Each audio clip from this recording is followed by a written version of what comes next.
place to be on Thursday night is right here with me. This is Random Topic Thursdays with your host, Attorney Gavin Richard, on Gavin Richard Presents, only on channel GBoot 2786, on Facebook Live at Gavin Richard, as well as my other YouTube channel, Gavin Richard, and on Twitter on Periscope, Gavin Rich 2786. Whoever you are, wherever you are, hope you are blessed and doing safe.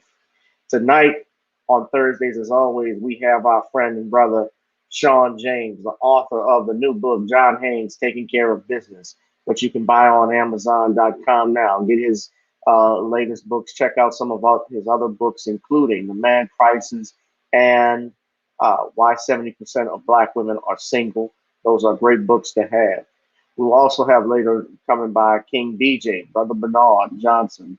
He's going to talk a little bit about H.R. 527, which is a bill that's being introduced in the halls of Congress. So you guys sit back, relax as we get started for another edition of Gavin Richard Presents. And shout out to Queen Shakur, who is in the building, who's in the chat. She just finished doing, I believe, her live stream earlier, and support her because she's going through a lot, especially we find a lot of our fellow YouTubers, Black YouTubers in particular, having issues with YouTube. And yes, I'll say it even on a YouTube channel, because this is freedom of speech, baby. This is Gavin Richard with Gavin Richard Presents. Let's get started.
Oh, I love when that beat drops. I love when that beat drops.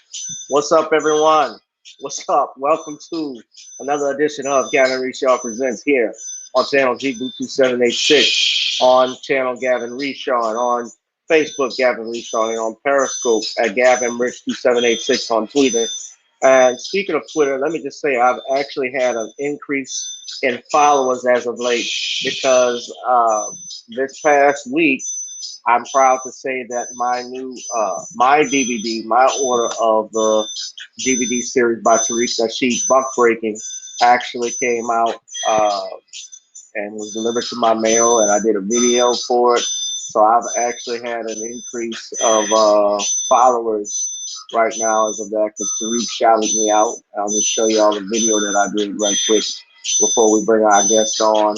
Uh, Family and so forth. I got over 8,000. Look at what I got.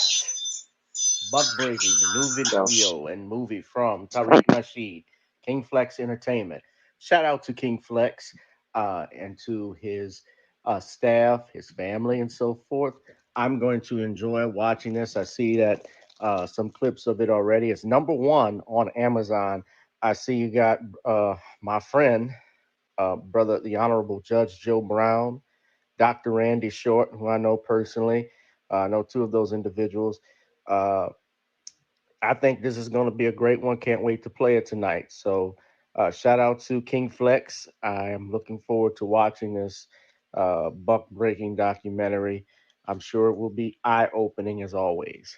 Take care, brother. Thanks. So Look at what I 62 got. retweets. Buck breaking. A new video and movie 62 from Tariq retweets, Nasheed, 389 King Flex likes. Entertainment. I'm so shout out to King Flex, shout out to Tariq Nasheed, and the new documentary. I think is #1 on Amazon. And on that note, let us bring in what's up, computer robots. What's up, Steve Mack, Rosalind, anyone else that's watching on Facebook. Let's bring our guest in, ladies and gentlemen. But y'all subscribe to my Twitter feed as well because we deal with a lot of stuff on Twitter as well. There's a lot of censorship that goes on. But I'm gonna go ahead and just bring in our guest. Let me start by bringing in the author of The Man Crisis and the new John Haynes series, Taking Care of Business, the new latest book that you can get on Amazon. Brother Shawn James out of New York. What's up, Shawn? What's going on, Gavin? How are you? I'm doing fine. I'm doing great. I'm doing great, man. And how are things in New York? Well, they are a little less tense than they were before. I mean, things are starting to open up here, and it's starting to come back a little bit. That's good. That's what's up. Yeah, same here. And of course, out of Virginia, who's going to be making a long trek, we got Brother Bernard Johnson. What's up, Bernard? Hey, how you doing? I'm doing good. How How you you doing doing? today? I'm I'm doing doing all great, right. man. I'm doing all right. All right. Do you have me on Yeah, double I'm doing take or fine. something, Bernard, or delay? So what? You got a delay going on? Say again? A delay. I don't know what's going on. I'm on. I mean, I don't know. Okay, because you Is it repeat echo yourself. All something? right. I thought I heard it. It seems like it was repeating. You keep repeating yourself. That's why I was asking. Uh, All right, well, gentlemen, let's get started. Thank y'all for tuning in. Uh, I'll just get started with the big news, of course, that happened earlier this week. So I touched on it a little bit Tuesday.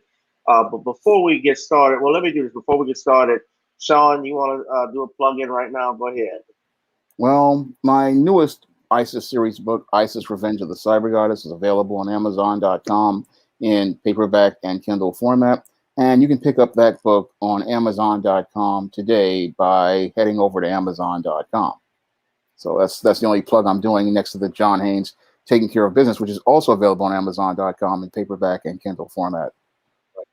All right, and Brother Bernard's Cash App. Everybody can go to his Cash App, 1919BJ, 1919BJ. Just curious, Bernard, if I can ask, what's the significance of the 1919 number? Oh, that was an old address, man. I just, had an old address and stuff like that, and I just used that at the time. And it was like a password or something else, but I changed the password, but I just kept $sign because a lot of name stuff I had tried to use, everybody had cash apps. Yeah. Well, please, and speaking of Cash App, you guys see that ticker at the bottom, Cash App, Gavin Richard Esquire, Gavin Richard Esquire.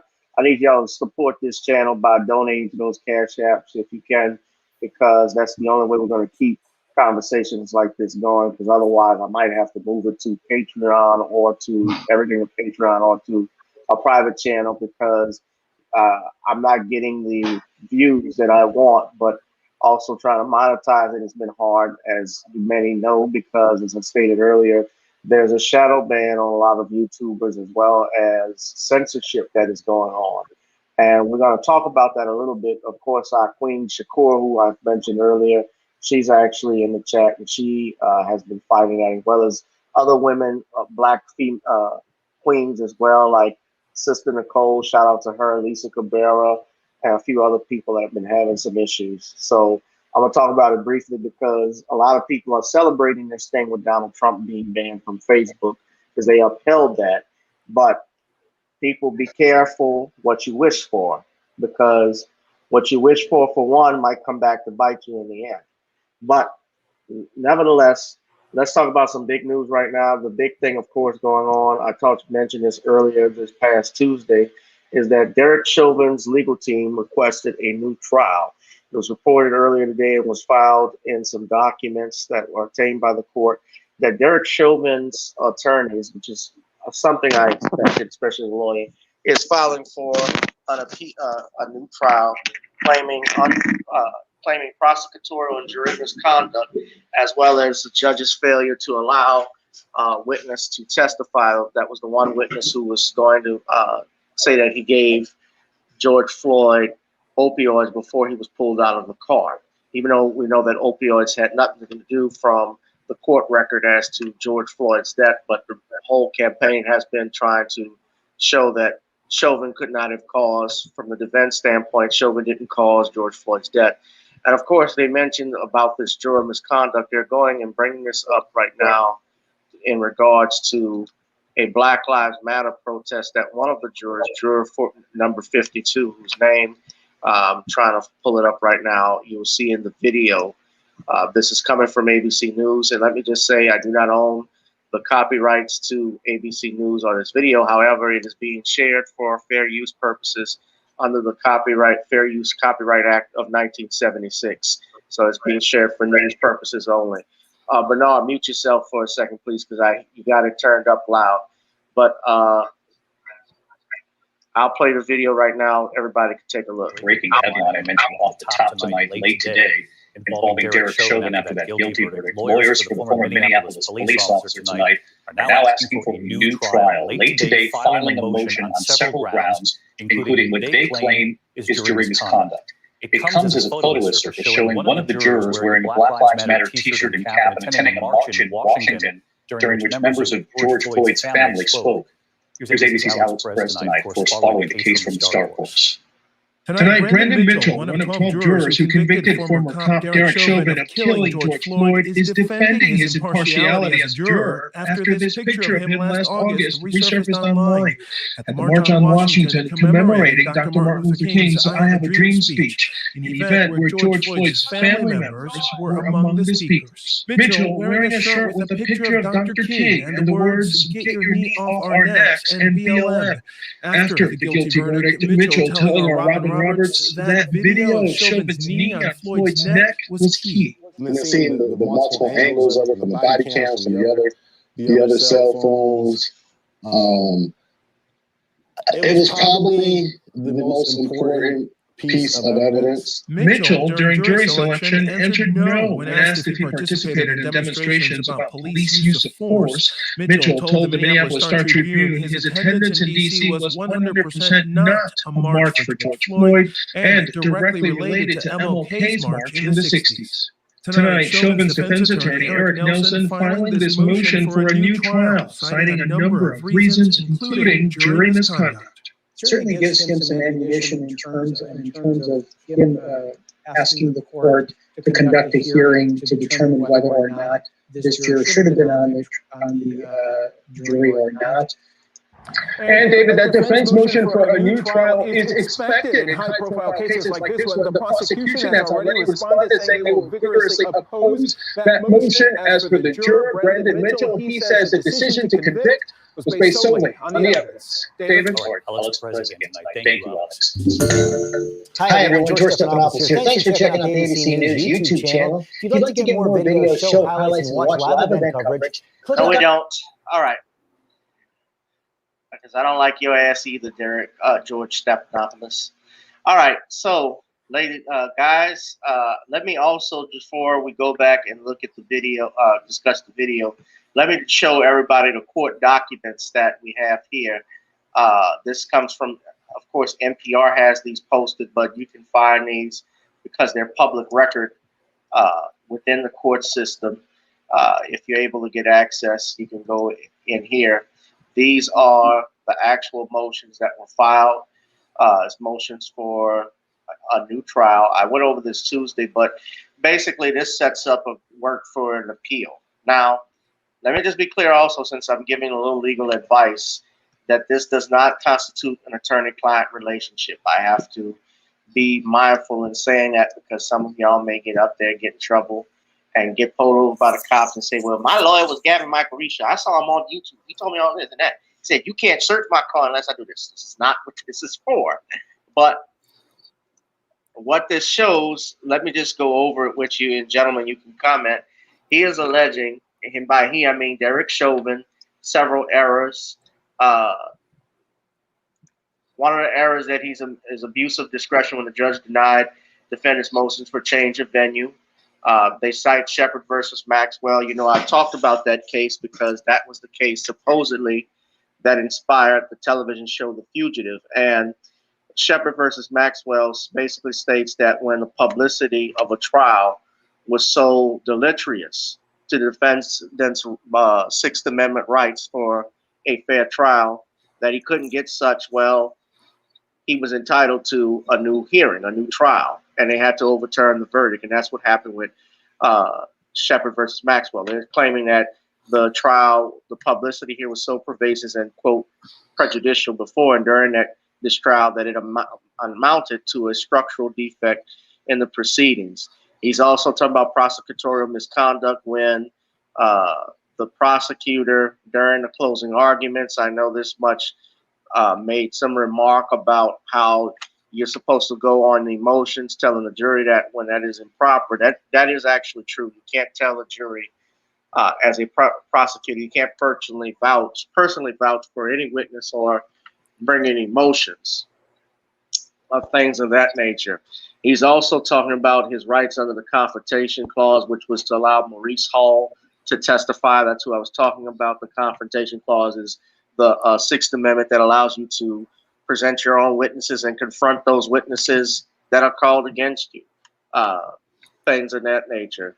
Talking about abuse of discretion when it's submitting instructions to the jury to accurately reflect the law with respect to second-degree unintentional murder, third-degree murder, and unauthorized use of force.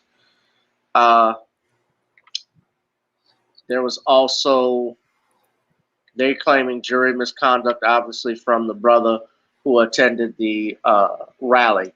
So I'm going to start it off with our brother from the north, Shawn, to tell us what your thoughts are about these recent developments. Well, it's looking like to me that your Derrick Chauvin is getting really desperate, and he now knows the reality of being convicted in the state court, and now he's trying to grasp at whatever straws to try to save his freedom. But when we look at that evidence in that video, that's the most condemning thing for me. So these technicalities, they really don't matter because he's sitting there thinking, oh, I'll just go get this technicality over here that's related to this whole venue thing, or I'll go get this technicality as related to this juror. But that one with the juror falls completely apart because his defense attorney had an opportunity to actually remove that juror, and he could have easily asked questions to get that juror off the trial. So that in that part, his attorney is not going to really have a strong case. And on many of the other technicalities, like the witnesses, again, that all falls on his attorney and his defense team. So his defense team was already grasping at straws when they were saying George Floyd was killed by exhaust. That they were already desperate as it is.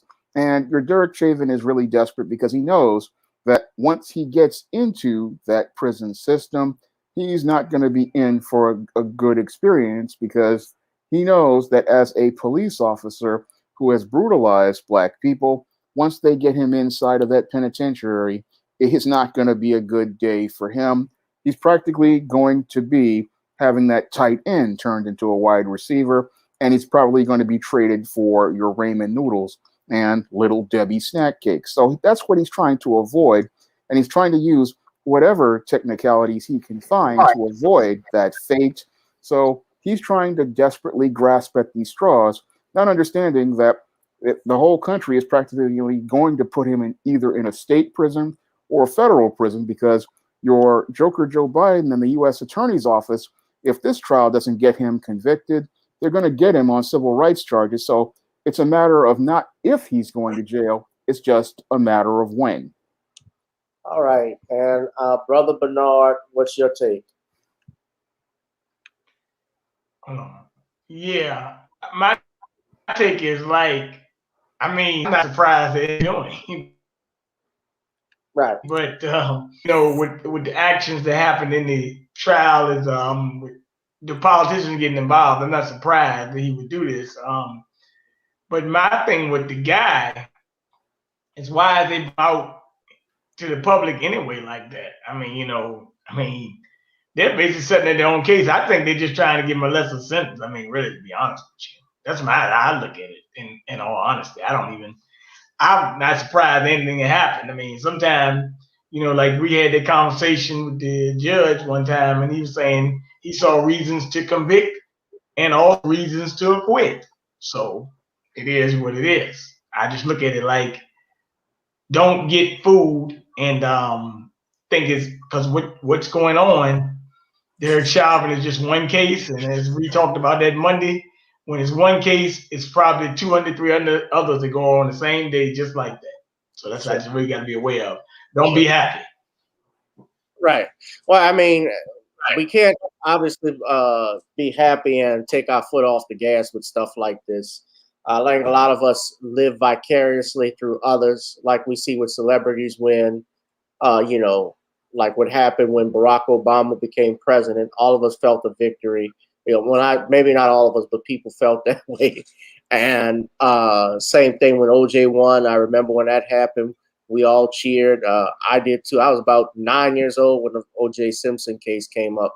And I'm seeing this thing going on right now, a trending hashtag, cancel Wendy Williams. I don't know too much about it, but I think she still refers to him as a murderer and stuff like that. So I'm mentioning that. Shout out to Jaleel, because Jaleel was on Twitter talking about it. So I don't know what's going on, but I don't care about Mr. Williams anyway. But certainly it's something to pay attention to, because we're celebrating now. People were celebrating when this verdict was read, but we haven't gotten to the sentencing yet.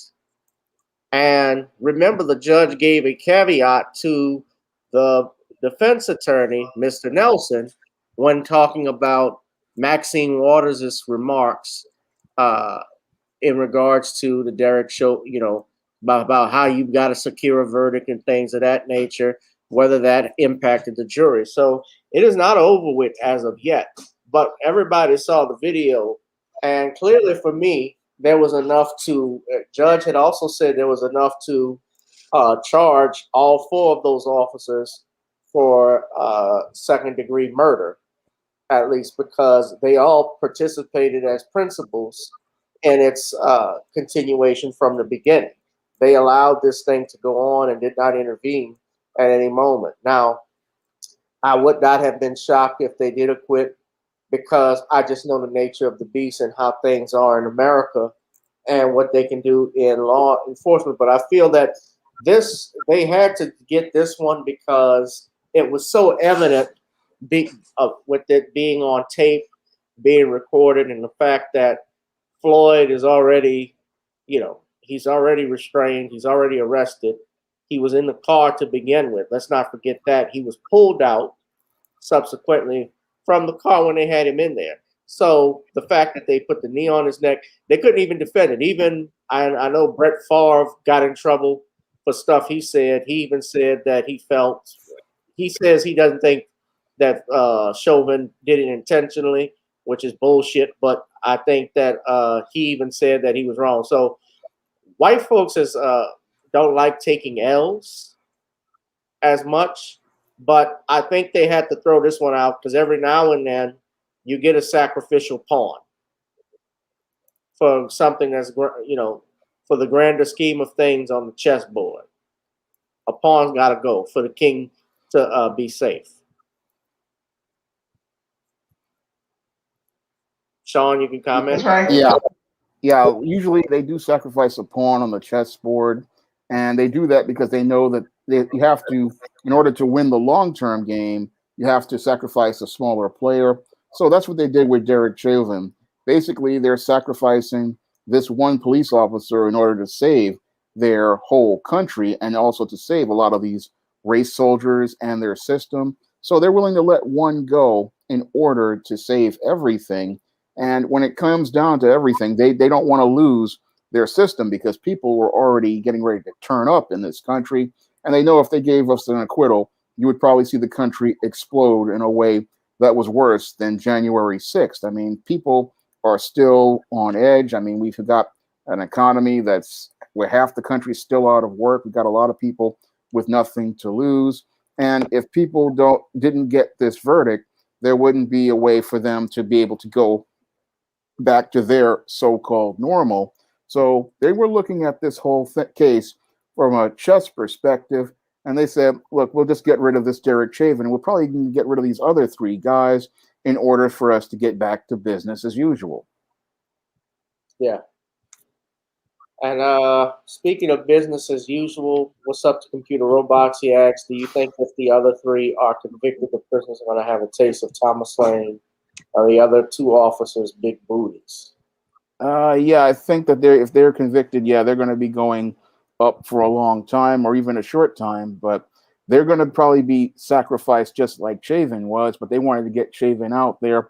They'll probably give these guys probably lesser sentences, but they're still going to go up either in the state court or the federal court because America's in a really fragile state, and a lot of these people who are controlling everything understand they've got too much to lose to be able to sit here and support these kind of guys because they just went too far and they just went to an extreme that made the entire country look bad. I mean, U.S. can't really go and challenge countries like China and Russia about their human rights when you have this George Floyd going on. So they're willing to get rid of these 4 guys in order to make that example so they won't look like hypocrites in the international community. Yeah. You're right. Yeah, they certainly, the Booty Bandit will be there. Well, he's actually been, that Booty Bandit warrior you're talking about, he's actually a Booty Bandit. He's actually been paroled, if I'm not mistaken. The Boondocks episode, I think, freaked everybody out. But that was there's more than one in any prison, and Bubba and Tiny they're looking at him and going, and a whole bunch of other people because he was a former officer, and these guys are looking to get even with him. So if he goes there, it's not going to be a pretty thing for him. No, he was oh, you mean Chauvin? Yeah. Yeah, Chauvin. Yeah, they don't care for. Yeah, that was Fleece Johnson. Right. All right, so let's move on. But speaking of, get it up, Tom. Tom, come out to play. Yeah. In other news, though, since Bernard talked about business, it's just another day at the office here. This shooting, of course, everyone remembers what happened with Rayshard Brooks out in Atlanta. Well, the officer who killed Rayshard Brooks was reinstated to the Atlanta police force. We're talking about business. Let's talk about another day, another dollar. According to the Atlanta Journal-Constitution,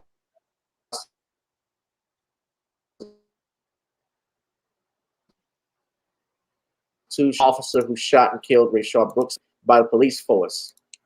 It states here. Oh, Bernard, can you turn it down? Well, I haven't turned anything up. I don't have anything on. I don't know what's going on. But I go on mute. I'm hearing an echo. That's why I'm thinking it's you. No. Okay. Well, it's all right. You can unmute yourself if it's not you. Okay. Okay. You're good. All right. Former Atlanta police officer Garrett Rolfe, charged with murder in the fatal shooting of Rayshard Brooks, has been reinstated by the city's Civil Service Board. The Service Board's ruling states that due to the city's failure to comply with several provisions of the code and the information received during witnesses' testimony, the board concludes that the appellant was not afforded his right to due process. Therefore, the board grants the appeal of Garrett Rolfe and revokes his dismissal as an employee of the APD. It doesn't mean that Rolfe will be back on the streets. He's still, I guess, on paid administrative leave, however. The ruling does, in fact, he won't be allowed to return to work as his bond prevents him from possessing a firearm or being around other officers, said Attorney Lance LaRusso, who represents the 28-year-old officer in front of the Civil Service Board. For all of you remember that last June, he fired a shot at Brooks in a Wendy's parking lot. A scuffle ensued after Brooks struck the officer The other officer on the scene, Devin Brosnan, hard enough to cause a concussion, grabbed his taser and aimed it at Roach, who fired as he ran from the scene. Brooks' death led to widespread unrest in the city of Atlanta. Of course, that Wendy's, where it was located, was burned to the ground. Activists opposed to Rove's reinstatement had planned a protest. This was on yesterday, a few days ago, at 5 p.m. outside Atlanta City Hall. Now, of course, Atlanta, they call it Wakanda. That's what T.I. was calling it. This is Wakanda. And you had, of course, your Keisha Lance Bottoms, who's the mayor of Atlanta, that went in, critiqued all of those black men and women who were protesting and rioting up in Atlanta, talking about, we do not do this, we do not do this. And of course, I guess Mrs. Bottoms was doing her best to get that nomination for vice president by your Uncle Joe Biden. But I understand mayors, of course, they have to promote law and order in the city. But the Attorney General, I believe, of Atlanta, of Georgia, is handling the case since Fannie Willis has sought to recuse herself from office. She replaced your DA, Paul Howard, who originally brought those charges forward. So, gentlemen, Bernard, if you want to take it first, what's your take on this latest development?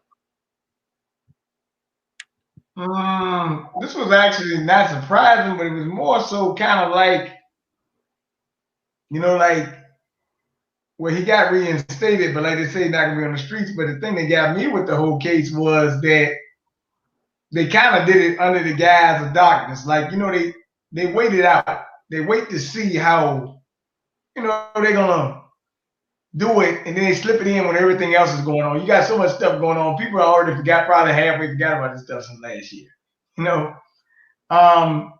With Bottoms, not surprising.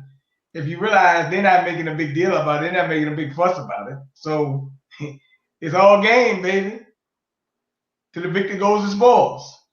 That's how I look at that situation. But I don't think he should have been reinstated. But, when you let your guard down, this is what happens. And also with the same situation, you remember you had a DA that was removed at the same time. The DA was removed. Yeah, the DA was removed. And I mean, black. That was a big problem right there, that they didn't they didn't reelect him. Yep. Yeah. They kind of blew it. Yeah, they blew it. Atlanta, and I mean, we talk about Atlanta being this powerful black mecca, that was created by, Maynard Jackson and Andrew Young and all of these black businessmen, which they have up there, but it's still missing something. And I think what happens is that while they have the businesses there, and yes, it's a beautiful area that they've redeveloped, we're not in control of anything. If you can't get it, if you can't even get this shit right. Sean, what you think? Yeah, I saw this one coming once the black people in Atlanta decided not to reelect Howard as the prosecutor, because without that prosecutor to further pursue this case, the whole thing was going to fall completely apart. And this partially is the fault of those people in Atlanta. I mean, they marched, they protested, they rioted, but they did what most black people do, is they run on emotion and they don't follow through. And because they don't follow through, this is what happens. The killer of Rayshard Brooks manages to get back on the force, and he manages to come back and be back collecting a paycheck at the state's expense. And that's all because the people in Atlanta really did not take this whole case as seriously as they thought, because they were just caught up in emotion and they weren't committed towards getting things done. But when you look at the whole case, I mean, it just was a really troubling case, because this was a really tragic incident where things exploded, but then again, no follow through from the black people as related to justice. How can you sit there and say you want justice, but then when it's time to go and take action, you just don't show up. I mean, that shows people you're not really serious about justice when you sit there and let things pass instead of remaining persistent. Because in order to get the tangible of justice, you have to continue to push and press. And that's something that Black people in Atlanta didn't do because their minds were in the right place. They were all about this whole social acceptance thing, but they're not about getting tangibles like getting the tangible of justice. Well, I got some breaking news. This just came across my feed. Keisha Lance Bottoms announces that she will not seek re-election. I was about to tell you that, Gavin. I could have saw that coming too. I saw that 35 minutes ago. Yeah, I saw that one coming because a lot of these Democrats they know that 2022 is a bad year for them, and they're trying to get out before the bloodbath happens. Because with the COVID-19 restrictions that they placed on a lot of people are not happy with these Democrats and their policies and the way they treated people in a lot of these Democrat-run areas. And a lot of these politicians are trying to get out before they get got by these constituents who are just fed up with the way they were treated. And they're also afraid that if these Republicans start making ads, they're going to start to slaughter them in these ads and bring up all the things that they did during the pandemic. So a lot of them are trying to get out while the getting is good, and they're trying to avoid getting destroyed in 2022. Well, that's your Black girl magic. Make everything disappear. Yeah, and herself disappear. And herself. Yeah, it makes just like Serena Williams made her blackness disappear. Man, we're going to talk about that a little bit later. I'm highly disappointed in my Queen Serena. I don't know if that was just bad makeup, but I don't know what that was, what we saw earlier, but we'll talk about it in a little bit. Self-hate. But Keisha Lance Bottoms, I think, remember she was picked. They were talking about her becoming the new the vice president nominee. They wanted a Black woman, but they were never going to go with Keisha Lance Bottoms or any other Black woman here in America. They were going to pick Kamala Harris as vice president for a reason, and that's because the United States is trying to open up relations with Asians, in particular over there in India, which is what she truly identifies, the Hindu Brahmin. Right? Yeah. That's what's going on. Yeah, they're trying to open that up so they can get jobs and business for them and open up that as a trade route so they can have this labor flowing in, because that's where most of the H-1B visa employees come from. And they don't want to alienate those people, and they don't want to alienate these new voting blocks that they want to create to push out the Black vote. It's a new buffer class, Sean. Yeah. Well, it's not even like remember the Asian Americans, the influx that I shouldn't say Asian Americans, but like the influx of the Vietnamese and Koreans in the Black communities with their grocery stores and their chicken wing shops and places that started around the late 70s, mid to early 80s when they started to have that influx, and it peaked in the 90s. Yeah. And so they have set up an economic base where, especially when they come over, they can actually get benefits. They can acquire a line of credit from a bank and set up their own businesses, whereas Black people who are born here cannot get those things. And that's because those groups, they can be sent back easily other than Black Americans. You can take away their visas. We don't have visas to be taken away from. And that's why we don't get certain benefits. But yeah, Keisha Lance bottoms up, or shall I say bottoms out, as DJ B-Side says. But T.I. can't run because he's got his Me Too charges. So I don't know what's going to go over there. But I remember when she replaced Kasim Reed, and all of those mayors and stuff, they were all on that whole, like that far left agenda. Sean, you know what I'm talking about. Yeah. That pro what? Pro alphabet, pro insanity, pro woke agenda.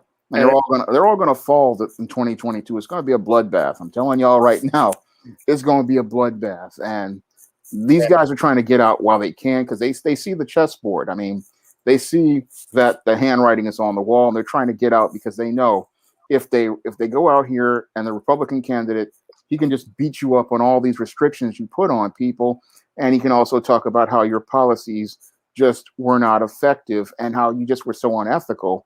So they know what's coming, and that's why they're trying to get out from under it right now. Yeah. And the whole party is in bad shape, and they don't know how bad it is until 2022 comes along, and we start to see these Democrats falling like dominoes. And speaking of get out, can we let's talk about somebody real briefly. Yes, what do you make of these efforts by Republicans? I guess this is switching the subject right quick. I know I talked about this Tuesday, but these old Negroes, don't get ahead of me, Bernard, but these are the people that need to get out right now. This is one of them. Shawn, you did a video about Joe Biden and his comments on racism, as well as Tim Scott and Kamala Harris, but this is the ringmaster right here. Let's play. I'm going to play it. Congressman Clyburn, appreciate you joining us. What do you make of these efforts by Republicans in Florida to restrict voting rights there? Well, I would remind all those who seem to feel that there's something different about having a country being declared a racist country and having entities within the country doing racist things. And I think that that's the problem here. A racist country would never elect Barack Obama president or Kamala Harris vice president. But will we tolerate these kind of racially tinged things that are taking place in Georgia, in Florida, and many other states? We now have 47 states that have introduced legislative activities that would in some way suppress voters. What is that about? So we should stop arguing about whether or not this is a racist country. It is not. Do we have racist things taking place in this country by various jurisdictions? Yes. And we need to weed it out. This is the guy that called Joe Biden an honorary black man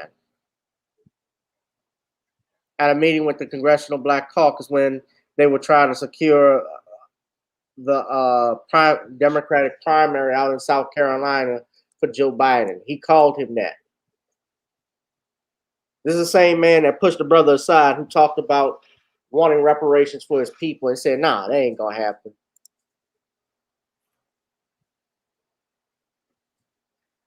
We keep putting these Negroes in office. It's your fault. Y'all voted for Joe Biden. Y'all voted for him blindly. You didn't want anything. Well, we got to get Trump out. Well, what you see is what you get.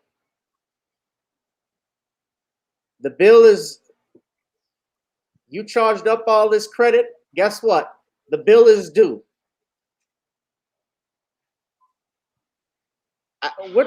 Y'all heard it. Y'all heard it. What did you think? I'm gonna let Shawn go first. Bernard.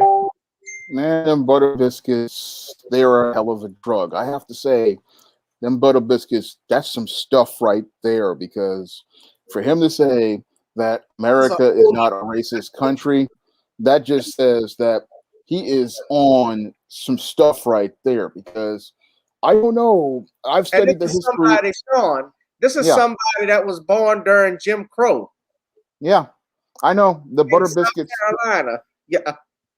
I mean, he must be taking some cornbread crystal meth, because if he's saying America is not a racist country, he doesn't know his own country, and he doesn't know his own history. I mean, this country was founded in racism and white supremacy. I mean, this country has been racist from day one. I mean, that's just instilled in the country, because the country that colonized and the origin of the United States was a racist country. I mean, the crown, the king and queen of England, who were the founders of the 13 colonies, they were founding on racism and white supremacy.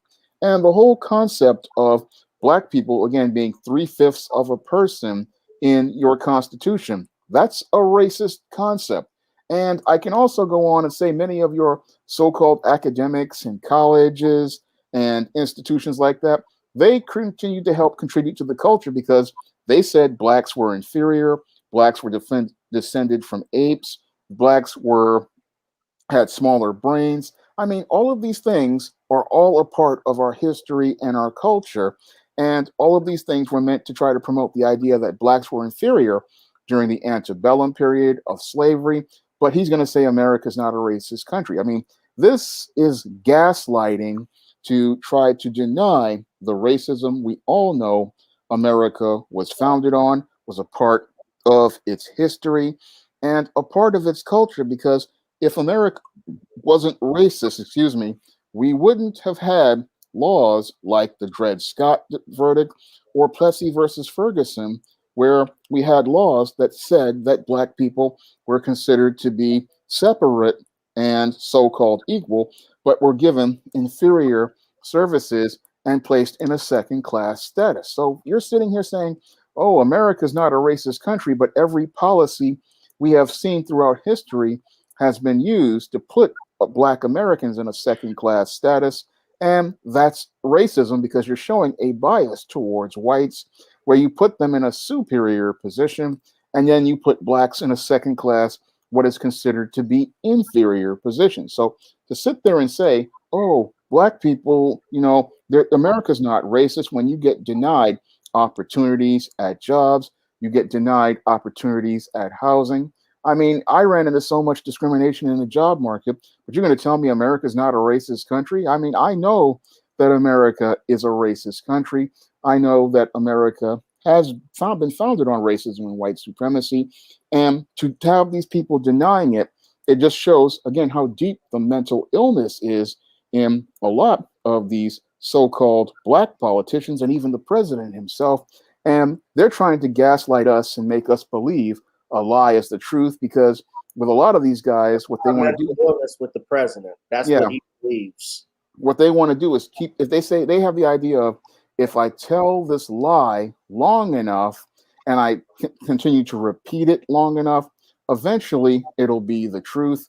But the facts and reality are going to just let you know that that lie is just not true, because in reality, you just have to accept America is a racist country, and it was founded by racists. It was created by racists. It was created to elevate whites above all others. I mean, things like Monroe Doctrine, Manifest Destiny, all those things were white supremacist concepts. So you cannot deny what America is. And the whole thing is, these people want to still live in a delusional state where they continue to believe, oh, America's not racist. No, it's not racist at all, when it actually is. And again, the denial is something that I learned to strive.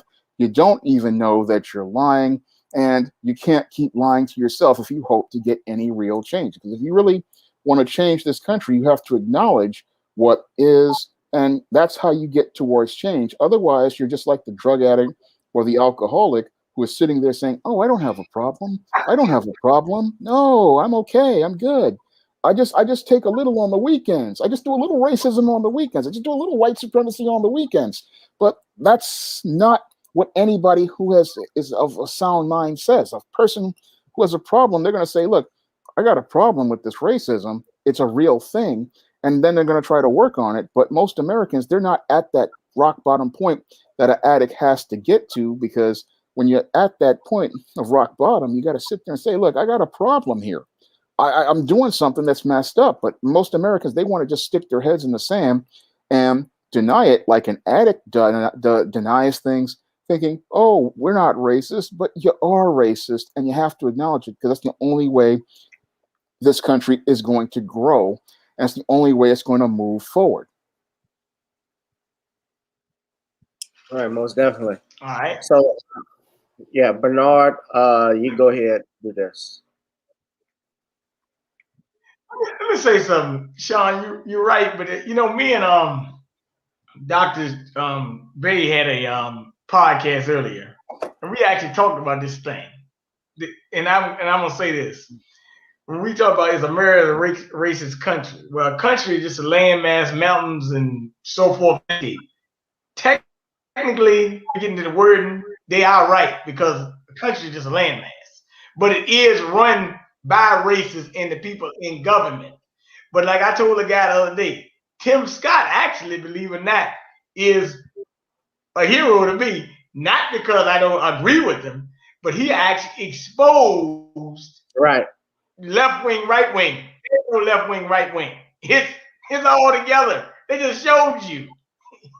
They gave you a first-hand lesson. Hey, just like I told you last week, while people saying Democrat, Republican, hey, guess what? Oh yeah, how about a 94 to 1 passing of a anti-Asian hate crimes bill? Come on. I mean, they just showed you. I mean, Kamala Harris, who ran a campaign, talked about racism. Oh my God, and white supremacy, and then she comes back and she slaps you in the face. Hey, look, remember the MTV series, Shawn and Gavin? You got pumped? Yeah, pumped. Yeah, MTV, you got pumped. Yeah. Well, I think most got people, you this time. Well, I think people now have buyer's remorse with all of the influx of Democrats, all the stuff that people thought was going to change. Nothing has changed as of yet. Nothing big or major announcements have come forward for Black America. This stuff that they're trying to push, like the George Floyd Policing Act, I'm not really a fan of it because, number one, we got to see what's inside the bill first and foremost. And you're naming it after George Floyd. There's no bills that I know of that are named after actual civil rights leaders, not even Dr. King, not even Frederick Douglass. Of course, George Floyd was murdered and so forth, but I think it would be bad not to have a Black man, Black leaders, a bill specifically designed for Black people even named after them. I think we got to pay attention to that. We also got to pay attention to the fact that we keep re-electing these same people. Obviously, and to what you say, Bernard, this was a good thing that Tim Scott said it, because when he said it, then Kamala Harris said it. And then when Kamala Harris said it, Joe Biden says it when he says that America is not a racist country. Checkmate. And keep in mind, Tim Scott got stopped by the police at the Capitol and was pulled out of a car. He was harassed, and he even talked about it. So for a Negro like that to get up there and say the things he said, of course, it's ignorant, but it's also a good thing because it exposes the hypocrisy of America, exposes the hypocrisy of both the Democratic Party and the Republicans. We always know how the Republicans feel, but more specifically, the Democrats. More specifically, them. I mean, they ain't nothing like some good exposure. Tim deranged gingerbread man Scott got caught knuckle deep with his hands in the butter biscuit dough. Well, Clyburn is if that's the case, Clyburn is the server. He's cooking it. No, he's the cook. He's trying to be he's volunteering for his new life. Volunteering as a new mascot for the Cream of Wheat box. Oh, yes, sir. So, yeah. You guys hit that Cash App at the bottom. Get the like, share, and subscribes up, please. Get the like, share, and subscribes up. Donate to the Cash App, Gavin Richard Esquire. But yeah, matter of fact, I found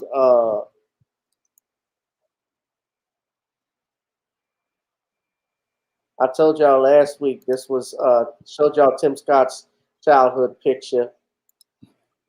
Now we found one for Clyburn right here.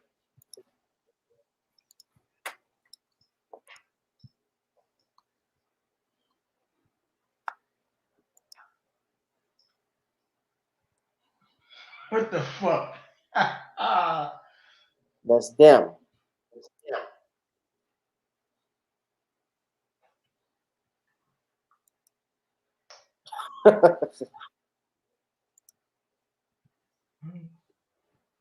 Yeah, I said it. I don't care.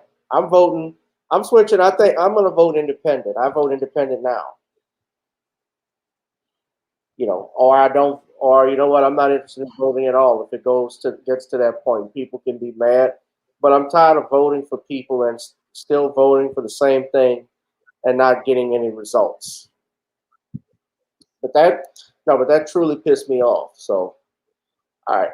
Something else interesting that I wanted to talk about right quick. Did you gentlemen know that for the first time, this next topic, the United Negro College Fund elected its first black chairperson in history. Something that was always thought to be black owned or, funded directly for 37 private historically black colleges. We thought black people were involved, but in its 77-year history, they never had a black chairperson, even though it was founded by two black individuals, Frederick Patterson and Mary McLeod Bethune. The new president is a brother by the name of Michael. Is it Michael Lomax, who is the new president? Yes. Michael Lomax is UNCF's president and chief executive officer.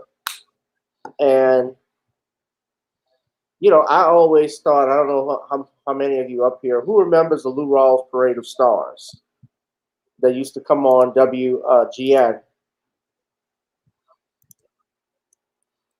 Who remembers that? I think I remember that from the 80s. Came on Channel 11 here in New York, I think, late at night. Yeah. Milton Jones is the new of Peachtree Providence Partners. He was announced as the new chair of the board of directors. So that's what it was. Excuse me, I misstated. The new chairman of the board of directors. Yeah, I remember Lou Rawls Parade of Stars used to come off because Lou Rawls was big on supporting historically black colleges and universities, and he raised millions of dollars. They would have the black musicians, the celebrities he would sing, as well as they would honor some people like Stevie Wonder would be honored. He would perform. I think they got Mariah Carey once, if I'm not mistaken, for that. But a bunch of people, they would do that to raise money for HBCUs. He was big with that. But yeah, I remember, and that maybe they can revise that. But Milton Jones, this is Milton Jones Jr. He's based out of Atlanta. He's a member of the 100 Black Men. Shout out to any 100 Black Men members of the New Orleans chapter that are in the building if you're watching. But he is the first chairperson for the United Negro College Fund, and he succeeds William F. Stasior Sr., who's retired chairman and CEO of Booz Allen Hamilton. I talked about this on Tuesday, and he is the founding member of an investment group called Peachtree Providence Partners Holding Company, LLC. He advises and collaborates with client board chairs and CEOs and executives in key sectors that include financial services, healthcare, technology, government, and higher education. And for more than 32 years, while at Bank of America, he held a series of senior executive positions with global responsibilities, including roles reporting directly to the chairman and CEO. So that's great historically for Mr. I hope Mr. Jones will do a great job. I wish him the best. But I think it's a shame that in 78-year history of the historically black colleges and universities, that it would run on, it used to run on here on not WWL, but in New Orleans, WV38 on a Saturday night. I think that's when it would come on. But yeah, this was a shame. So, guys, I didn't know if you knew that, but Bernard, did you know about this? I think I had seen it a couple weeks ago, but I mean, the thing that got me, well, it didn't really get me because a lot of these organizations, NAACP and these type of funds, they're not really run by us. They're ran by other entities. I mean, white, Jewish. Shoot, I don't know. Some lady probably have an agent running something. So, I mean, well, NAACP was founded by whites. Yep. Yeah. Yep. So it's not surprising. I mean, hey, like Malcolm X said, you put them first and they put you last. So, hey, look, 2021, what do you know? That's not a surprise to me either, because most of these so-called black institutions, they usually just go out and get white people to run these parts of the business, especially those as related to the money, because they usually trust a white person before they would trust a black person handling their money. It's just something that a lot of these organizations do, and a lot of these black elites, they love bringing white people in because their ultimate goal is white acceptance. So this is not really a surprise to me. Yeah, people are saying Lou Rawls would have Marilyn McCoo on a lot. Yeah, I didn't watch it. Marilyn McCoo, yeah, she's with the Fifth Dimension. I remember her and her husband Billy Davis. They played Fancy's parents on a Jamie Foxx show. So I kind of remember that. They're still around too, still doing music. That happens a lot. Many of these a lot of people don't know is that, and you're right, Bernard and Sean, is that a lot of these organizations are strapped for cash, like the NAACP, the SCLC. Many of those groups receive monies from outsiders. It's like when you watch the NAACP Awards on CBS, which I don't think anybody watched, but you notice all the advertisers are McDonald's, Coca-Cola, Ford, things of that nature. So that's how they make their money. That's how they get monies. So the reason why you see a lot of them silent on some issues, even some of the fraternities and sororities, the reason why they don't speak up on certain issues and not using their name. Remember the AKAs and Deltas, and I'm not disrespecting the AKAs and Deltas and so forth, the sororities, because I have some colleagues who are in those organizations, but a lot of them don't support. A lot of them will not come out like on issues. Remember when Michael Brown was killed, and they had the women that were protesting wearing their AKA and Delta jackets. They got stern warning from the heads of the organizations not to. The only ones that allowed it were the alphas. The alphas, I could say in respect to the alphas out there, is that they actually paid for Michael Brown's funerals expenses, and they encouraged their brethren, their members, to wear their colors when they were protesting. But a lot of these organizations get strapped for cash, and they don't want to say anything or do anything that might hurt them financially. And it's the same way with celebrities. But I wish Mr. Jones the best. Seems like an educated brother. I do like seeing and supporting our HBCUs, but like I say again, I think it's sad that it took something like this long. So that's all I have to say on that issue. All right. Let's go in. We've got a couple more topics. I know, Bernard, you want to talk about HR 572. 72, but yeah, that's what I said, 572. We'll get to that in a second. Okay. But I got to talk about this. Black Lives Matter prohibited in Tokyo.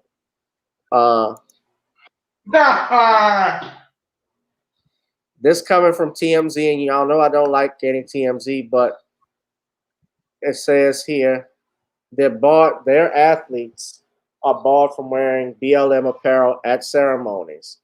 Tokyo Olympic athletes will not be allowed to wear Black Lives Matter apparel at game ceremonies this summer. Officials have confirmed that part of the ban on protest and political messages. The IOC revealed its board policy 2 weeks ago on no demonstrations on the field of play, during an official ceremony, or at the podium. But the Associated Press reported this week, officials have now confirmed BLM apparel is included in that ban. Officials say that BLM slogans will be allowed during at least some parts of the games, such as interviews, press conferences, and at team meetings, but stressed if the message coming across during official ceremonies at the podium or during competitions, athletes will be subjected to punishment. They put a ban on protesting was put in place. The ban on protesting by the IOC was put in place after a majority of 3,500 athletes it polled were in favor of strict rules against demonstrations. Who are the athletes that restricted this or voted and supported this? A clear majority of athletes said that they think it's not appropriate to demonstrate or express their views on the field of play, at the official ceremonies, or at the podium, IOC Athletes Commission Kirsty Coventry stated. So, gentlemen, of course, we know how we feel about Black Lives Matter. But, Shawn, I'll start with you. What do you think? Well, I kind of would see this coming because in the international community, they don't really play like America does. Now, America, they will sit there and put up with an organization like Black Lives Matter because, one, you have the Constitution here, which guarantees free speech. And two, you have the America, they just want to go out here and push their agenda. People on the left support Black Lives Matter, but people in the international community, they're not really having it, especially in Japan. Now, in Japan, they really do not like these social justice warriors. They don't like their identity politics and their social justice agendas. And they were the ones probably pushing the hardest to shut this down because they don't want the games disrupted with a whole bunch of these protests that just get out of control, because Black Lives Matter, when they go out and protest, they just don't just make a statement. They go out here and participate in unsanctioned mayhem, and they don't want to turn the games into a whole host of mayhem. They want to be able to, because they already have a pandemic going on all across the globe. And in Japan, they're trying to contain things so that they don't have things going crazy over there like they were here in America. So it's a different set of rules in other parts of the world.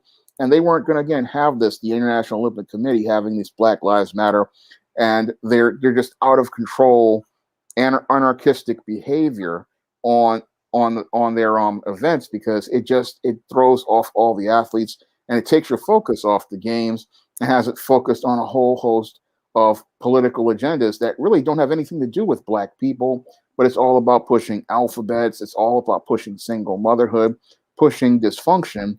And the International Olympic Committee probably didn't want that dysfunction brought to the games and taking people's focus off the core focus of why everybody wanted to be there, which is to be the best athletes and see who are the best athletes in the world.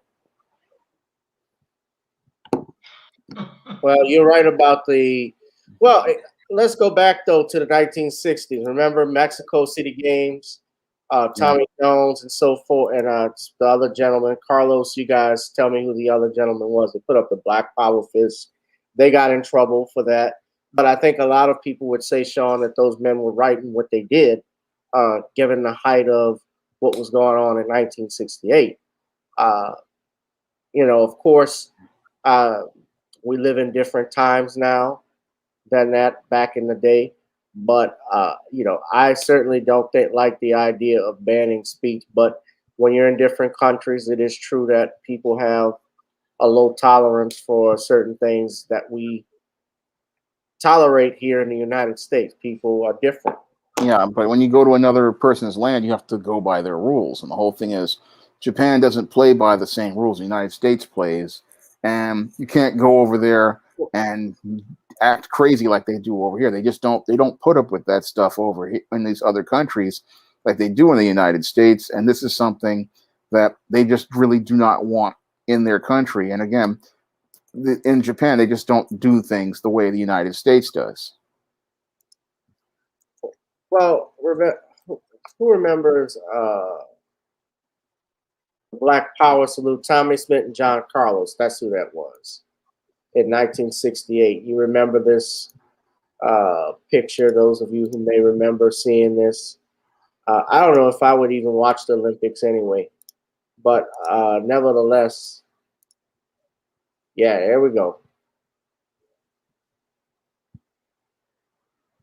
And remember, this is in Mexico City. This was at the time, 1968. Dr. King was assassinated. Yeah. Who had been assassinated. And I think this was a righteous cause that they did. They had and they got punished for it.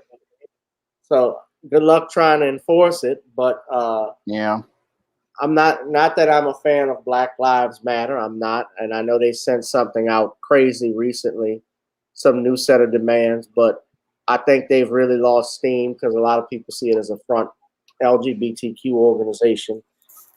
Just a joke. And then there's also the fact that they don't want to lose ratings on the Olympics because the NBA, the NFL, Major League, they have lost a lot of ratings because people don't want to watch these athletes with these identity politics. And if they fear that if you let these guys come on, then they start talking about Black Lives Matter and social justice, people are going to click out of the Olympics as it is. I mean, the Olympics were already, most of the sports are not doing as well as they used to. So we have a lot of people who are saying, look, if you bring this stuff over here, we have too much to lose. So that's why they're trying to shut it down before it gets started. Bernard, what's your take?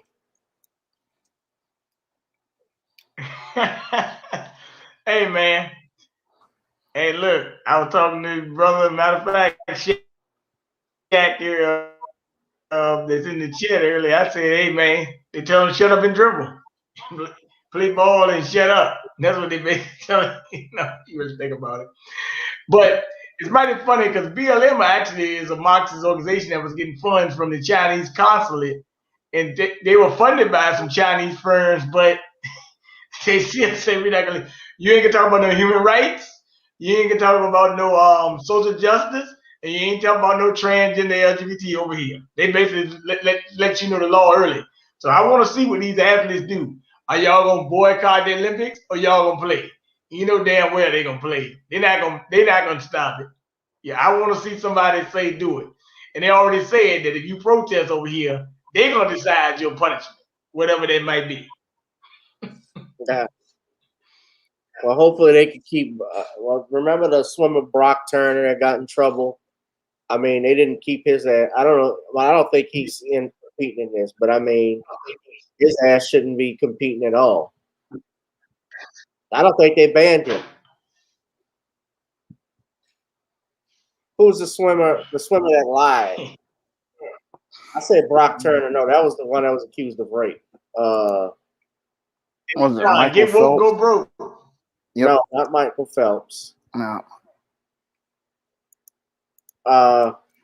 Hey, Gary, saying is get woke, go broke. Yep. And that's what they're afraid of. They're afraid of going broke on the Olympics like they did on the NBA and the NFL. Ryan Locke, that's him. Ryan Locke, that was him. Yeah.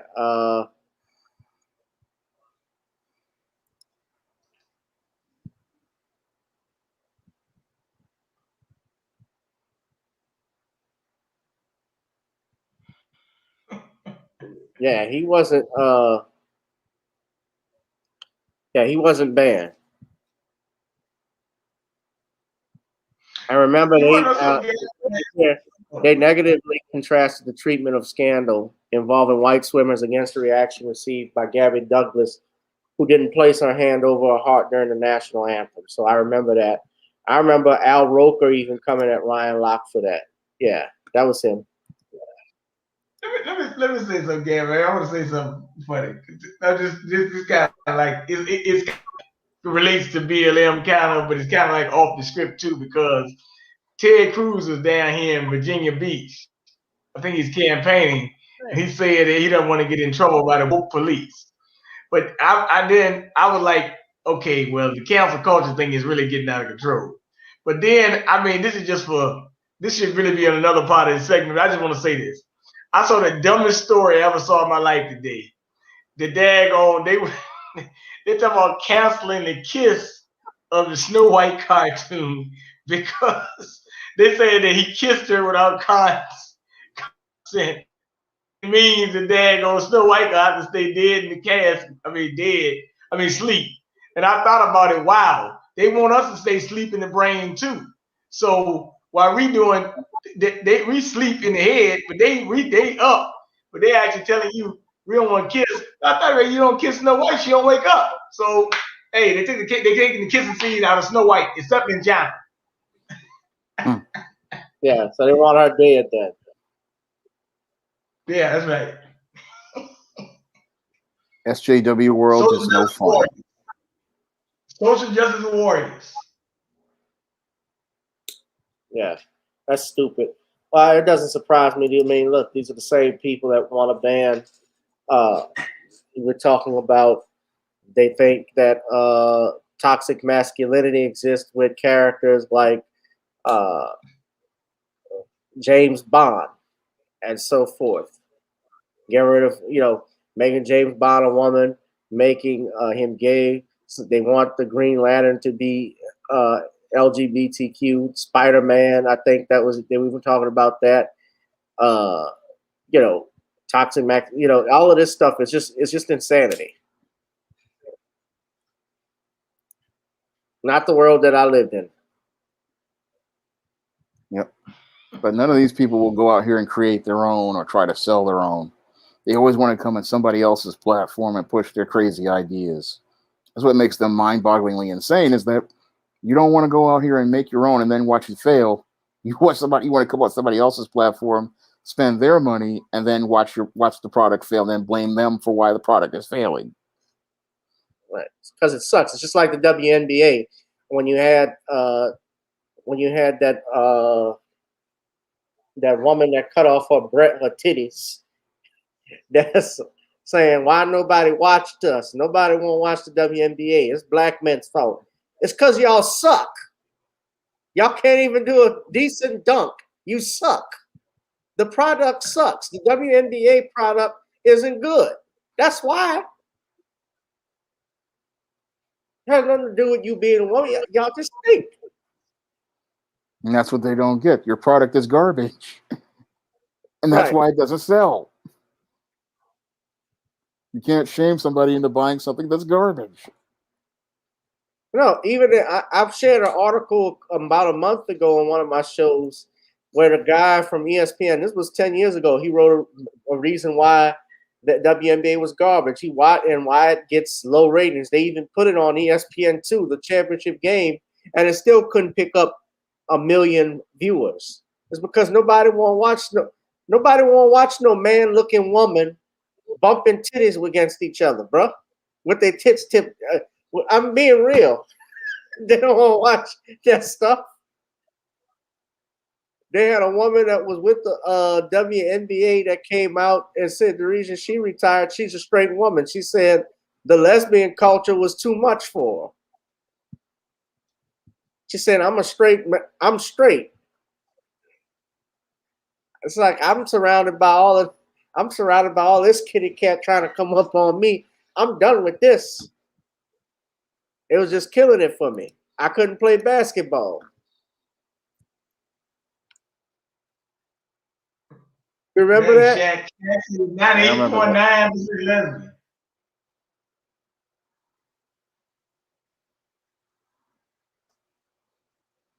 I was Candace Wiggins. I was bullied for being straight. It's toxic to be heterosexual in the WNBA. Hold on, let me pull that head up. And I met some WNBA players like Simone Augustus. She great basketball player out here from LSU. But it didn't surprise me. She came out as Les. She liked the kitty cat. I knew. Well, there goes their merchandising. Well, look, this is the story. Yeah, she says, I don't know if y'all can hear that. But yeah, let me just play this right quick. She says, WNBA has very harmful culture. Says 98% of the women in the WNBA are gay. And she announced her retirement at age 30. This was in 2017. She says,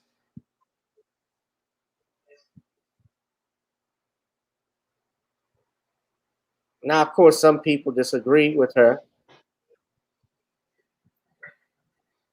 She said, people were deliberately trying to hurt me all of the time. I had never been called the B word so many times in my life that I was in my rookie season. I'd never been thrown to the ground so much, especially as we want you to know we don't like you. There was a whole, I would say 98% of the women in the WNBA were gay. She played for the Sparks. So, I mean, look, it is what it is.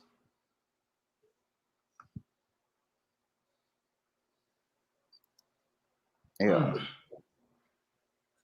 So the lesbian players, there was the lesbian league. Some of them were good players. There was a time when people watched. Yeah, I mean, look, I liked, who's the one? Lisa Leslie. She's an outstanding basketball player. I think she's the WNBA leading scorer, if I'm not mistaken.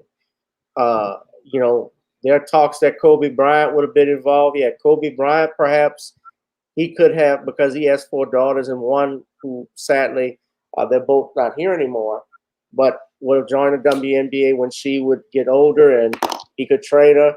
Him being back, maybe being a coach or an owner of a franchise or revitalizing it. Who knows? That could have brought good ratings to it just on his name, but it just sucks.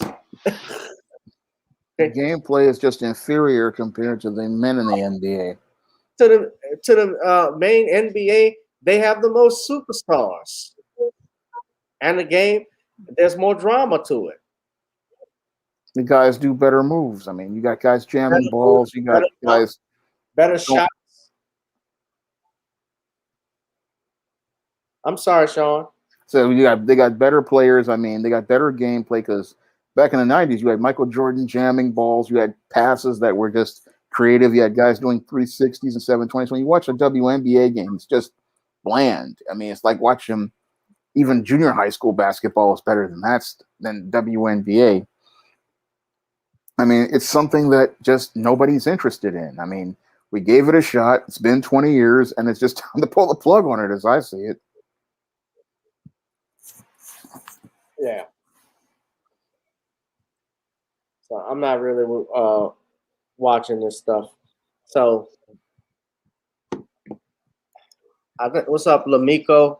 He said, imagine all the lesbian women of the past living in today's acceptance of the LGBTQ agenda. I think some of them wouldn't like it. Even Wonder Woman and the Amazons couldn't rock with the WNBA.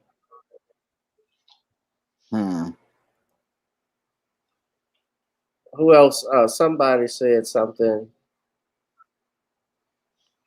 Did anybody research the Breathe Act? Are you talking about the George Floyd? Is that what we're referring to? I haven't looked at it. If you're talking about that, Lamiko, but let's talk about an act, HR 572. HR 572. Bernard, you wanted to talk about this. I'll give you a few minutes to talk about it. This bill is introduced in the 116th Congress. Representative Doug LaMalfa was introduced in January 15th of 2019. And well, they got one that was drafted January 28th this year. All right. Well, looks like there was another one. Yeah. There was another one introduced in the 117th Congress that we're talking about. The January 28th. America's Act. That was by Grace Ming out of New York, a Democrat out of District 6, New York. Yeah. Well, it's mighty funny because the Office of New Americans Act, they're trying to bring it on the federal level, but it actually was already offices all across by your Social Security Administration. We got one down here in Virginia, the Department of Social Service. You got them in Philadelphia, you got them everywhere. But basically, it's an immigrant refugee bill to give them everything they need to succeed over here. In Chicago, I had some brothers that I know they was out there in front of City Hall protesting it and saying you're not gonna give 100,000 jobs to these people and leave us out in the cold. So this bill really is called the Office of New Americans Act. When you talk about the Office of New Americans, then who are the old Americans? Okay, that's what the first thing you need to be at. Then you have like basically housing, food, English, teach them how to speak English, basically get them everything they want. And they already had it in New York because Cuomo, well, I don't know if Cuomo was the governor in 2012, but they already had it in New York already back then. Because that was actually a lot of the Office of New Americans Acts were created, some of them in 2012 when Obama was about to go into his second term. But yeah, this is just another slap in the face. And actually, to be honest with you, it's very humiliating. But you got to understand, hey, if you're giving people $15,000, you know, with no documentation, hey, look, man, the game is up. The jig is up. This bill right here tells it all why they want to give all these people amnesty and why they want all these people coming in the country. Well, let's talk about what's in the bill. So people probably haven't read it yet, but this is the Office of New Americans Act. It essentially is to establish a national office of New Americans within the executive office of the president and for other purposes. So the purpose of this act is to welcome and support immigrants and refugees in the United States. I thought they did that already at Staten Island. To promote and support immigrant and refugee integration into and inclusion in the social, cultural, economic, and civic life of the United States. To ensure that the federal government and federal agencies promote the pursuit of United States citizenship among immigrants and refugees.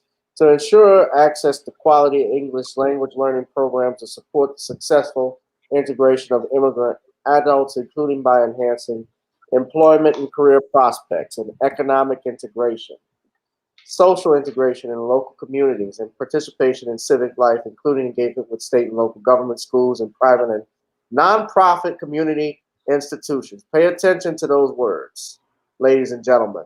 Economic integration in particular. They establish a director and his responsibilities. Serve as chair of the federal initiative for the New Americas under Section 4. Make recommendations to the president and changes into the organization, management programs, and budget of the federal agencies to promote integration of immigrants and refugees. So this is just basically a leg up for illegals. Bottom line, when I look at this, and this is what the Biden administration said that they were going to do. We're being buried, ladies and gentlemen, further and further into a permanent underclass. I can't stress that enough. I've said that many times on this channel and on Judge's program, have I not? Yes, you have. Yeah. So, Sean or Bernard, if you're finished, if you're not finished, go ahead. Sean, go ahead. Well, when it looks like these programs, it's looking like this HR 571 or what it's called. Again, it's like it's looking like it's a way to, again, push the immigrants into a new buffer class, and it's looking like another way to buy more Democratic votes. Really, you're just buying Republican votes because it's all about them again creating that buffer class so that they don't have to give black people tangibles. So they give all the tangibles to these immigrants in the hopes of building up their middle class so that they don't have to deal with black people. So that's what this is all about. I mean, it's crazy that a non-citizen can get $15,000 for free here in New York, but the average American citizen who has been out of work for an entire year can't even get any of this. And black people who voted for these politicians, all they're getting is a screw job. And what's sad is they were told to go take their booties to the poll, and now they're just getting the same amount of nothing that they got even before. So it's just a really sad thing to see all these black people. They're just sitting there voting themselves into this underclass instead of pushing back. And that's the whole thing that's really sad about everything, is that we just sit there and take this stuff instead of pushing back. Yeah. Sad thing about it. Big facts about that. So this bill, I'm looking at it just to see it track its progress through Congress. It's only been introduced, just like we talk about HR 127, which is the Gun Control Act. That has not made it into the Senate or past the House as of yet.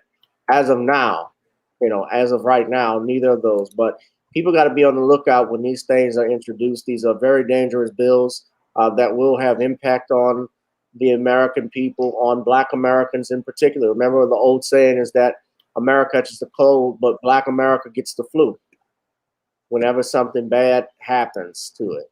So, right. Butterfly 70 said San Antonio truck stop had a full truck trail full of illegals. Okay. Yeah. So I want to talk about the next story. And I think we may be, this might be my final thing for right now. Serena Williams on that Sammy Sosa tip. So I know Shawn has a video that is supposed to air later tonight. And Shawn, good job on the video with Joe Biden. Thank you. Yeah, although your Joker voice, I think your Joker voice is bad, but but you got to put more bass in it, like Mark Hamill.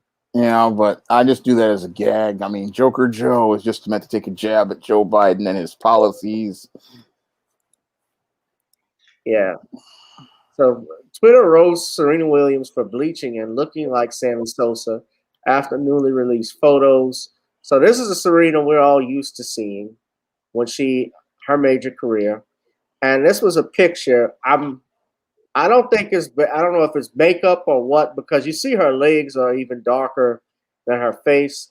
I never knew Serena to have any skin disorders, but Serena looks completely different, unrecognizable. Somebody wrote, "Who the hell is this?" They were letting her have it too. Now, who's responsible for putting Serena in this Sammy Sosa cream? In this photo of Serena Williams, you see beauty, you see strength, you see perseverance. Who the fuck is this? This looks like somebody fucking weak, somebody who hates herself, who hates the skin she's in. Come on, Serena, what is this? You've got so many young women looking up to you. You were a fucking queen. Why would you do this shit? In this photo of Serena Williams, you see strength, you see perseverance. Black girl magic.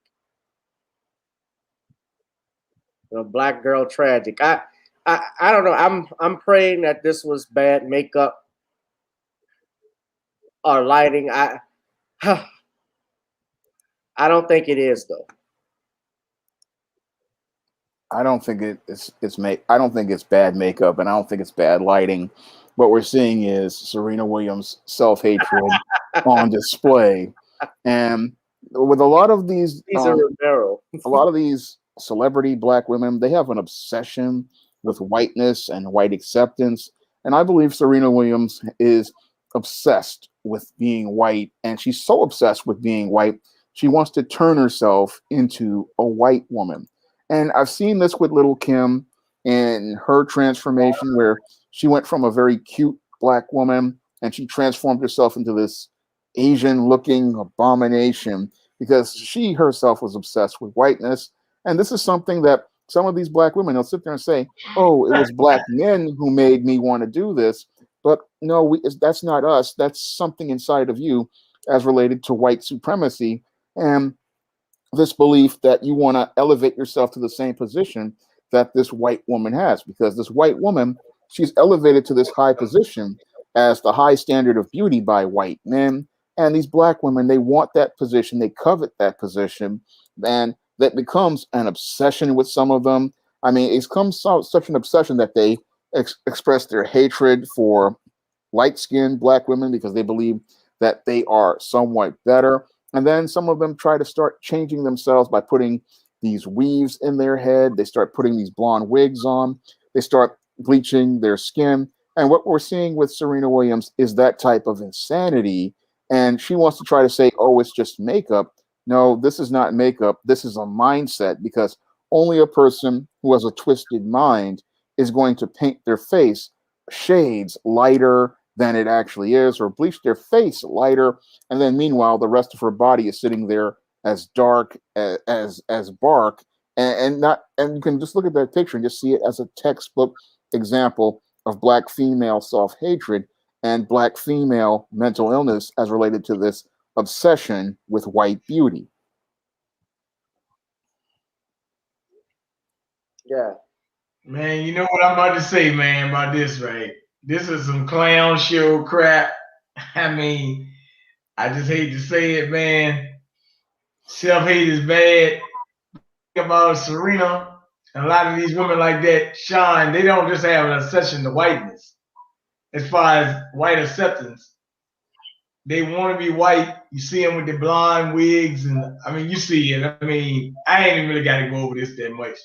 But with the face thing, and the legs don't match, if that's the case, she should just went ahead and lighten up all the way. I mean, Tina Turner, man, what the hell? But it does look like she lost some weight on that picture, but otherwise, I don't know what the hell this was, man. When I saw it this morning, I kind of was like, why am I not surprised? And let's take this back. Serena Williams was she dated Drake, Amari Stoudemire, but then when she married this white guy, she said that she had Common too. Yeah, Common too, yeah. She said that the athletes, you know, and I guess the entertainers she was dating, she couldn't find a good black man or something like that. So get out of here. She used to date. Well, I mean, look, Serena used to date Brett Ratner, the director of the Rush Hour films. Yeah, man. She dated him. Yeah, it is what it is. You can date Huh? Do I feel sorry? But you know what though, and this actually is kind of that's for the men part. But it's just like, it's almost like buck breaking on the woman's side. I mean, you know, you got the men's side. This is more like buck breaking on the woman's side. So it is what it is. Look what this person wrote. I know damn well this ain't Serena. What the fuck did they do to her? She looked like a white woman in the face, man. Hell nah. Somebody wrote, Icebox wrote, got a light-skinned friend look like Michael Jackson. Got a dark-skinned friend. That's funny. Yeah, that's from from Twista and Kanye West. Oh my God. Slow Jams, yeah. Slow Jams, yeah. Taking me back to senior year of high school. She wants some Marvin Gaye, some Luther Vandross, a little Anita. We'll definitely get this started. Gotta be. Wow. She said she wasn't ready for the Earl, some new edition. Yeah, you got that right. Well, that's a new edition right there. It's the white edition. The white pages. Oh man. So I don't know what else I was gonna talk about. I think I did have one thing I want to mention. The Amber Guyger situation. Amber Guyger, I should have mentioned it earlier. That was the one thing I want to talk about. She is filed for a new appeal, for a new trial. I'll just talk about it briefly. She's arguing for an appeal. I think she's complaining about the sentence being, I'm trying to look at it, excessive. Now, she says there was insufficient evidence to convict her of murder, and that the defense had asked the first 5th District Court of Appeals in Dallas to either acquit Guyger of that charge or make a finding of criminally negligent homicide, which carries a punishment of 6 months to 2 years, and hold a new hearing on the punishment. But Botham Jean's mother, Allison John, believes that there's enough evidence to hold the conviction further, and she's stating that Guyger needs to sit where she needs to be. Unlike that little boy that went up and hugged her in court. Her attorney, Michael Mola, argued before the 3-judge panel's appeals court that Guyger's mistaken belief she was in her own apartment negates evil intent to kill. Gentlemen, where do y'all want to start with this? I did a whole video on this, and it just shows that's right. how sad Amber Guyger is. I mean, she's another one who's desperate to get out of prison because cops don't do well in prison, but it takes a lot of audacity to file this appeal 1 week after the Derrick Chauvin conviction. I mean, basically, she's throwing a middle finger up at all those black people, even the ones who sat there and forgave her and gave her the Bible. I mean, the judge who gave her the Bible, Botham Jean's brother, this is a big middle finger up at them because she's saying that she's not going to take any accountability or responsibility. She's not showing us any sort of remorse. She's just still showing that she does not see herself as accountable in any way, shape, or form for any of her behavior, and she just doesn't care. I mean, again, it just takes a lot of audacity to go out here and file this appeal 1 week after Derrick Chauvin was convicted, and it shows that she's not really faring too well in prison, and she's practically scared of being in there with Bobette and Tina, and she's afraid of catching that beatdown because, again, cops don't do well in prison, and she can't take the punishment. But it seems like she still has not learned her lesson from that punishment because instead of her being remorseful and saying, I'm responsible for what I did to Botham Jean, because she went into his apartment, she knew that the layout of his apartment would be different than hers, and killed a man who was sitting there eating ice cream in his own apartment, and then wants us to believe she didn't know. No, you had to know. I mean, apartments have markings on the door, and even if you do enter an apartment, you're going to know that the furniture is completely different and laid out. So I'm looking at her, and again, I'm seeing what I see with a lot of what the guys who are in the going their own way group say about females and how they don't take accountability and responsibility. And I really don't think this appeal is going to go that far because based on the evidence, it's just not there. And she just needs to, again, really push back on stuff because this just shows, again, a complete audacity and disrespect for Botham Jean. And it also shows a complete amount of disrespect for the criminal justice system. Bernard. Hey, man. You already know. Hey, everybody that there gonna do something, gonna be appealing from now on. Amber Guyger. So my thing is with that whole situation, the whole thing was a daggone clown show anyway when the guy went and hugged her. Man, I think them guys with dad gonna have a 3-way love triangle there because I can't see that guy hugging that girl like that. What? And sure have. So right. I look at that as a complete clown show, but I tell you what. And I know listen, that didn't work. The judge getting off the bench, handing a Bible and hugging her was a thing that really set me off. Because that is an official, that's an official hugging a convicted murderer. And I know for a fact that Tammy the Mammy, that's what they called her up in Dallas for that. After that, she would not get off the bench to hug any black man that was convicted of murder. Trust me, that would not happen. I think she should have lost her job being a judge. Yeah. She certainly should have been reprimanded for it. Yeah. But she went on Gayle King, though. Went on. and roly poly. I'm defending her. Man, did y'all see what happened? They ran his ass out of town in North Carolina, Carolina, over the Andrew Brown thing. Good. Brothers came at him. They checked that fucking owl.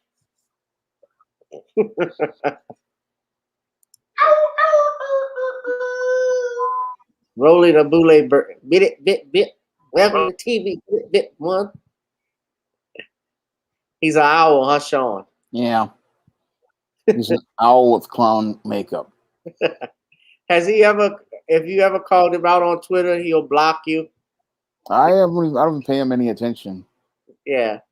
Well, people are going at him, and the thing is, he's this is a 50-something-year-old man that's arguing back and forth with children.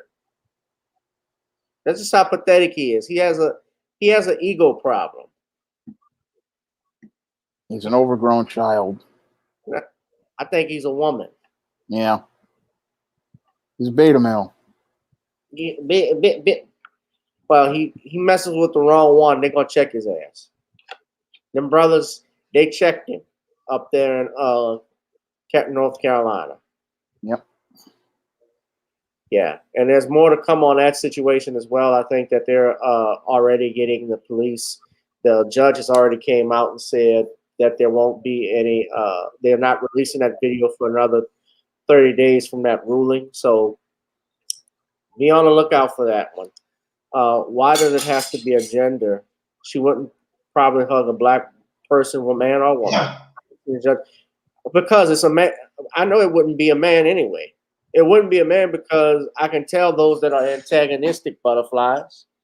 You gotta realize as black men, black people get targeted in the system in general, but black men are the ones who are seen even as a threat, the bigger threat, because it's the male. I'm pretty sure most of the people that she's encountered in that courtroom in Dallas, the convicted murderers, I'm not saying that they're all white males that don't get it. I'm sure.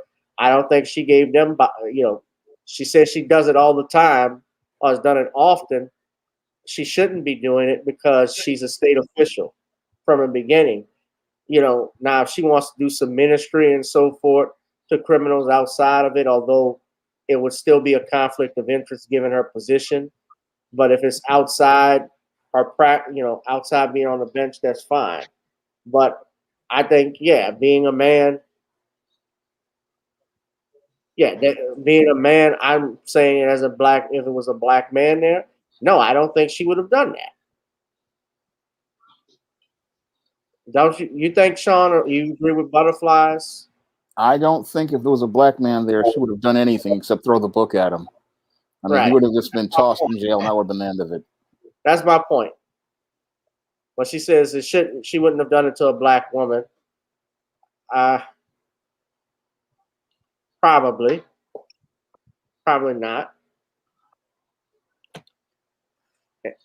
Yeah, Botham's brother. I remember that was bad.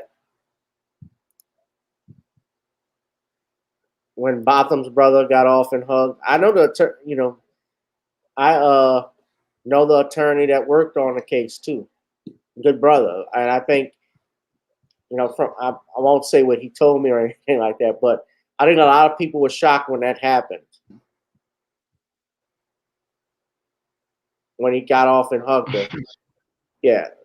Computer Robot says, guys, what are your thoughts on Bill and Melinda Gates getting divorced? Ka-ching! I don't think about it. Yeah. She's going to get broke off and he's going to wind up still rich. So not really going to matter much in any way, shape, or form. Right. I'm sure he has a prenup.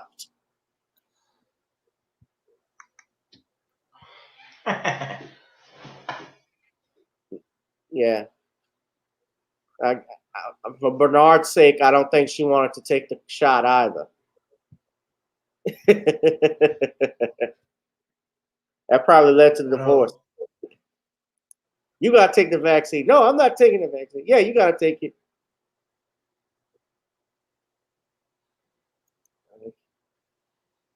Nah, Gavin's pretty reasonable. He ain't getting no gender war thing.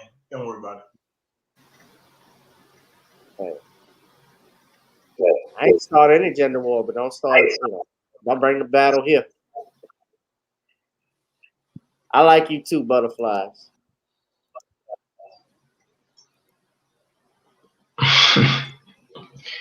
So, all right. Well, very interesting.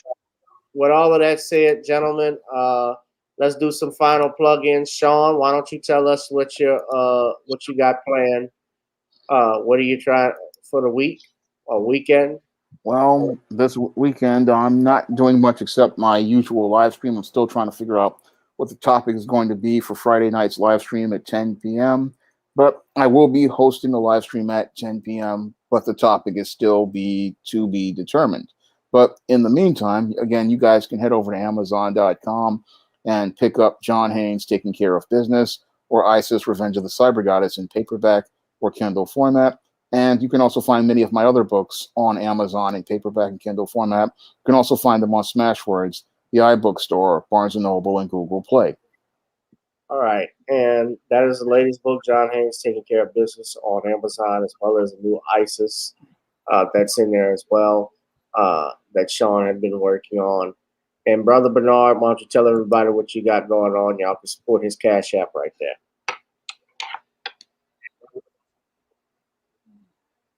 Bernard, tell everybody. Well, like I said, yeah, can you? Yeah, you lagged out for a second. Go repeat what you said. Tell everybody what you. No, you had lagged out for a minute. I didn't hear everything you said. I'm not lagged out. Well, now. Yeah, well. Okay. Oh yeah. So the last couple weeks I had working on helping people with some nutrition stuff.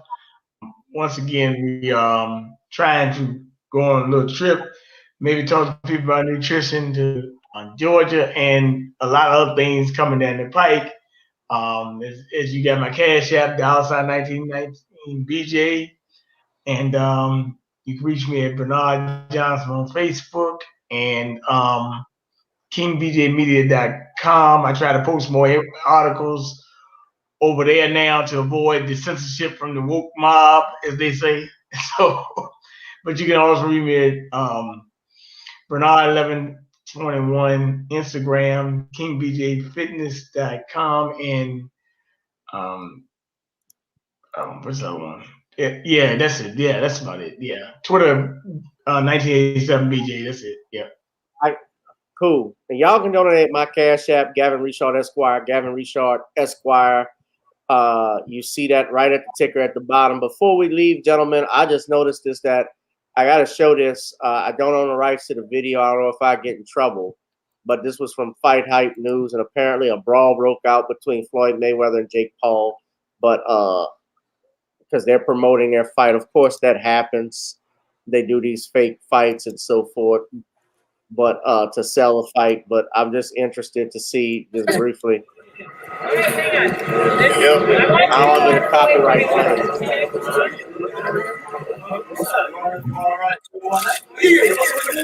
Logan Paul. Absolutely. Let's do it. Let's make it happen. Let's make it happen. Yes, sir. Get the paperwork for this book. Get Al Hammond. Absolutely. Let me call Al Hammond. Let's make it happen. I'm on own one night. Not yet.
I can't even see Floyd. I hear him.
If you are not with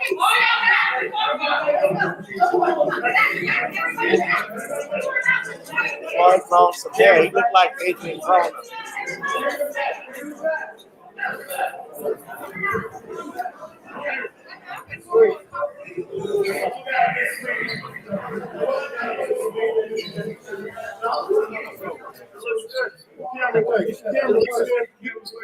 Step back a little bit. Guys, step back.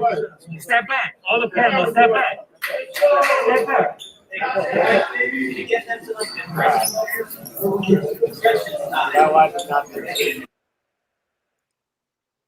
Fake.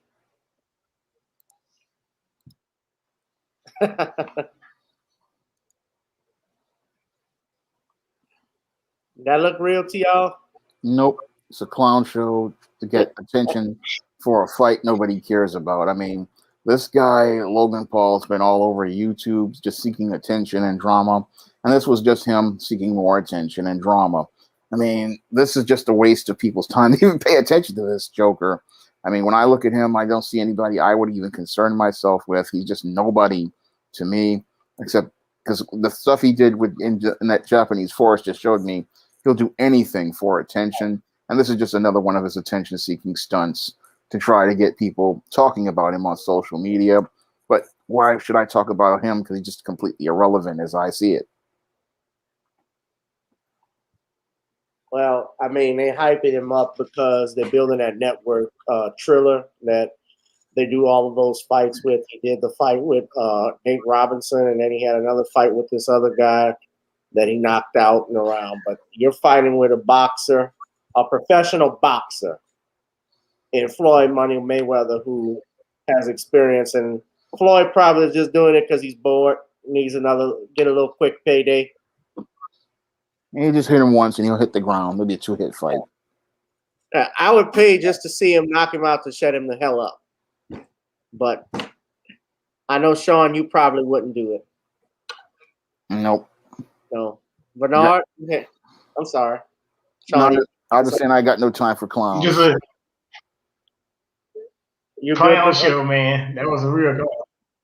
Yeah, I didn't think it wasn't real to me either. It looked like WWE.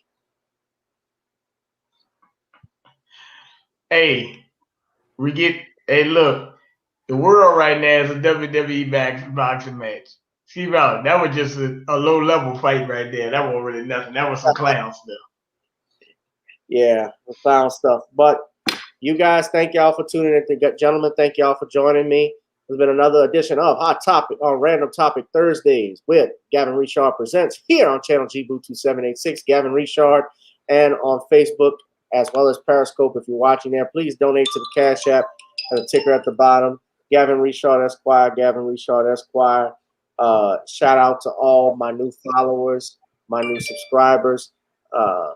Thank you all. Like, share this video, please. Like and share, and subscribe to the channel if you're new, just tuning in, so that way we can keep growing and growing.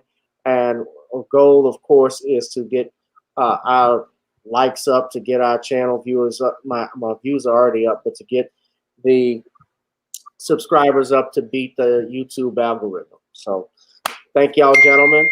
I appreciate it. And congratulations, Lester, on your grandson.